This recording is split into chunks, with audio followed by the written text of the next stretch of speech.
நடுவர்களே காதல் கோட்டை படத்தை நாங்களாம் ரசிச்சுதான் பார்த்தோம். பார்த்த பிறகு நம்ம பையன்களும் அதே மாதிரி பார்க்காம நம்மளும் காதலிச்சா என்ன அப்படின்னு சொல்லிட்டு இன்னைக்கு காதலிச்சிட்டு இருக்காங்க. இன்ஸ்டாகிராம்ல இருக்கக்கூடிய ஃபேக் ஐடி பயல்களை ஃபேக் ஐடி பசங்களே லவ் பண்ணிட்டு இருக்காங்க.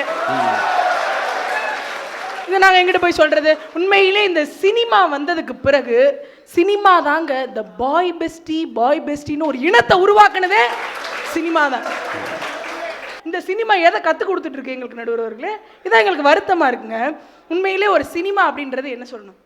ஒரு சினிமா கண்ணுக்கு கண்ணாக ஒரு பெண்ணை காதலிக்க வேண்டும் அப்படி தானே சொல்லணும். கண்மணி கத்தீஜா ரெண்டையுமே காதலிங்க அப்படின்னு சொல்லுது. மக்கள் செல்வன் சொல்லிட்டு போயிட்டாரு. நம்ம மக்கு பயல்களும் ஃபாலோ பண்ணிட்டு என்ன அடி வாங்கிட்டு இருக்கிறாங்க தெரியுமா நடுவர்களே? அதுல ரொம்ப இன்டர்வியூல பேட்டியில நான் வந்து கோயில் கட்டலாம்னு இருக்கேன், அப்புறம் ஆசிரம் கட்டலாம்னு இருக்கேன், கீழே ஒருத்தன் மூளை சேலையை கட்டுமா.